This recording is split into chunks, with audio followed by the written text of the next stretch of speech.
할렐루야, 예수님을 찬양합니다. 우리가 성경 말씀을 보고, 듣고, 읽고, 말씀으로 우리가 진정 받아야 하는 은혜는 무엇일까요? 그것은 회개입니다. 회개는 하나님께서 내려주신 가장 값진 은혜입니다. 회개하지 않으면 하나님을 만날 수 없고, 회개하지 않으면 하나님 나라를 볼 수 없다고 말씀하십니다. 거듭남이라는 것은 마음을 찢는 회개를 통하여 이루어집니다. 사람의 낯을 피해서 한밤에 예수님을 찾아왔던 바리새인 니고데모에게 예수님께서 말씀하셨습니다. 너는 이스라엘의 선생으로서 이러한 것들을 알지 못하느냐? 예수님께서 니고데모에게 너는 이스라엘의 선생이 아니냐 말씀하십니다. 니고데모는 혈통, 배경, 학식, 지식 다 갖춘 바리새인 중에 지도자였고 그는 안식일을 철저하게 지키고 11조와 주 2회 금식을 철저하게 지키는 종교인이었습니다. 예수님과 니고데모와의 대화를 통해서 성경은 종교인은 절대로 구원받지 못함을 예수님께서 말씀하고 계십니다. 수십 년을 종교인으로 살아온 니고데모에게 예수님은 핵폭탄 같은 말씀을 던지십니다. 물과 성령으로 거듭나지 아니하면 천국에 들어갈 수 없다 말씀하십니다. 니고데모는 예수님의 말씀을 전혀 이해하지 못합니다. 거듭남이 무엇인지 전혀 알 수 없었고 할례받지 못한 귀를 가지고 있었기 때문에 복음을 들어도 들을 수 없었습니다. 그러나 후에 그는 진리를 깨닫고 공회에서 예수님을 변호하기도 하고 예수님의 시신을 가져다가 장례를 합니다. 바리새인이 이런 행동을 했다는 것은 자기의 목숨과 평생 쌓은 직분을 내려놓았다는 것입니다. 니고데모는 진리가 무엇인지 비로소 깨닫게 된 것이죠. 사랑하는 여러분, 진리를 깨닫고 성령으로 거듭난 자라면 더 이상 허황된 세상을 바라보지 않습니다. 우리가 바리새인을 항상 우습게 보고 비판의 소재로 항상 서기관과 바리새인이 등장하죠. 우리가 정직하게 자신을 말씀에 비추어 보아야 합니다. 안식일을 철저하게 지키고 일주일에 2번씩 금식을 하고 11조, 쌀 한 톨까지 계산해서 철저하게 하고 이러한 바리새인의 종교 행위보다 우리는 과연 더 낫다고 생각하시나요? 우리는 바리새인보다는 모두가 나은 사람이라고 다들 착각하고 살아갑니다. 바리새인보다 낫다고 생각하지만 정작 우리의 모습은 그렇지 못함을 예수님께서 책망하십니다. 예수님께서 너희 의가 서기관과 바리새인보다 더 낫지 못하면 결코 천국에 들어가지 못한다고 하셨습니다. 우리는 성령 안에서 하나님의 뜻대로 살아가기 위해 얼마나 내가 힘쓰고 있는지 자신을 돌아봐야 합니다. 수많은 교회에서 성령을 받지 않은 목회자가 설교를 합니다. 성령을 받지 않은 선교사가 선교를 합니다. 성령을 받지 않은 사역자들이 사역을 합니다. 수많은 교회의 직분자들이 성령 없이 신앙생활을 합니다. 이러한 삶은 고난이 닥칠 때 모두 다 무너집니다. 믿음은 고난이 닥치면 그 실체가 바로 드러나게 되어 있습니다. 그러나 성령 안에서 살아가는 자들은 고난이 닥칠 때 그 믿음은 더욱 강력하게 드러나고 믿음이 더욱 성장합니다.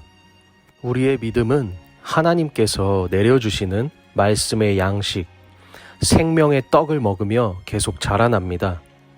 사랑하는 여러분, 성령을 받으셨습니까? 믿음이 수십 년째 제자리입니까?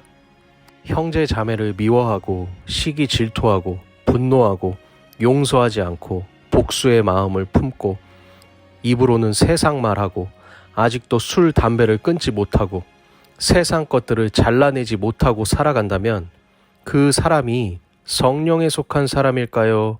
세상에 속한 사람일까요? 답은 이미 나와 있지요. 성령을 받기를 원하지만 아무것도 하지 않으면 아무 일도 일어나지 않습니다. 성령을 받기 위해서 밤새 철야하고 금식하고 하나님께 눈물로 매달려 보셨나요? 나의 끊어지지 않는 죄 때문에 눈물로 간절하게 절실하게 하나님께 매달려 보셨나요? 나의 믿음을 지키기 위해서 내가 얼마나 힘쓰고 애썼는지 정직하게 나 자신을 돌아봐야 합니다. 전심으로 진실되게 하나님을 찾는 자 반드시 하나님께서 만나주십니다. 그리고 성령은 받았으나 지키기 위해서 힘쓰고 애쓰지 않으면 삶에서 하나님을 체험하지 못하고 그 믿음은 성장하지 않습니다. 신앙생활 오래 하신 분들 보면 많은 분들이 이런 말을 하시더라고요. 나도 몇 년 전에는 믿음이 저렇게 뜨거웠는데, 나도 몇십 년 전에는 믿음이 저렇게 뜨거웠는데, 여러분, 이것이 얼마나 위험한 상태인지 아시나요? 우리는 주님 오실 때까지 예수님을 향한 첫사랑을 뜨겁게 지켜나가야 합니다. 그것이 바로 믿음입니다. 복음은 내 귀를 긁어주는 듣기 좋은 소리가 아닙니다. 복음은 회개의 촉구이고 복음은 반드시 회개를 동반합니다. 디모데후서 4장 3절에서 4절 말씀에 때가 이르리니 사람이 바른 교훈을 받지 아니하며 귀가 가려워서 자기의 사욕을 따를 스승을 많이 두고 또 그 귀를 진리에서 돌이켜 허탄한 이야기를 따르리라. 이 말씀은 현 시대 교회를 말씀하는 것입니다. 수많은 교인들이 자기 귀를 긁어주면 은혜 받았다고 하고 자신의 목자를 자기가 스스로 두고 자신의 사욕을 채웁니다. 자신에게 찔림이 오거나 힘들게 하는 불편한 설교를 하면 교회를 떠납니다. 목회자들은 성도가 떠날까봐 성도 눈치를 보며 설교를 하는 시대가 되었습니다.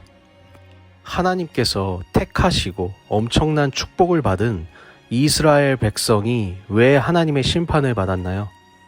그것은 바로 회개하지 않았기 때문입니다. 하나님은 어떻게든 우리를 살리려고 하십니다. 수많은 기회를 주시고 회개의 기회를 주십니다.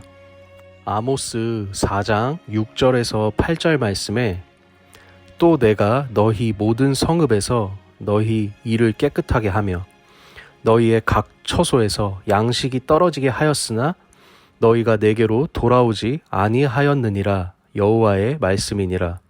또 추수하기 석 달 전에 내가 너희에게 비를 멈추게 하여 어떤 성읍에는 내리고 어떤 성읍에는 내리지 않게 하였더니 땅 한 부분은 비를 얻고 한 부분은 비를 얻지 못하여 말랐음에 두세 성읍 사람이 어떤 성읍으로 비틀거리며 물을 마시러 가서 만족하게 마시지 못하였으나 너희가 내게로 돌아오지 아니하였느니라. 여호와의 말씀이니라. 하나님께서 지금 이 시대의 교회에게 하시는 말씀입니다. 하나님께서 비를 멈추셨고 각 처소에 양식이 떨어지게 하셨습니다. 양식은 말씀입니다. 즉 하나님께서 말씀을 내려주시지 않습니다. 지금 현 시대 교회의 목회자들에게 하나님께서 말씀을 내려주시지 않습니다. 거룩하신 하나님의 말씀이 선포될 때 교회의 강당에서 목회자들의 정수리에 내려와 말씀이 선포되어 성도들이 그 말씀, 생명의 떡을 먹는 것입니다. 그러나 하나님께서 목회자들에게 말씀을 내려주시지 않으니 성도들의 영이 배가 고프고 목이 마릅니다. 영이 배가 고프고 목이 마르면 갈급하게 주님을 찾아야 하는데 오히려 허탄한 것들을 쫓고 주님을 찾지 않습니다. 영이 배가 고픈데 진리를 갈망하지 않고 허탄하고 허상만을 쫓고 세상 것들을 찾아다닙니다. 사랑하는 여러분, 믿음과 진리는 가만히 있는 자에게 결코 충만히 임하지 않습니다. 배가 고프고 목이 말라서 갈급하게 전심으로 간절하게 진실하게 주님을 찾는 자에게 내려주시는 하나님의 선물입니다. 전심으로 예수님을 찾으십시오. 예수님께 생명을 다해 죽도록 충성하기를 원합니다. 예수님께 진리의 영을 간구하십시오. 오직 성령으로 충만해지시기를 기도합니다. 그리하여 마귀의 간계를 능히 대적할 하나님의 전신갑주를 취하시기를 기도합니다. 사랑하는 형제 자매 여러분의 삶에 주 예수 그리스도의 은혜와 평강이 가득하시기를 기도합니다.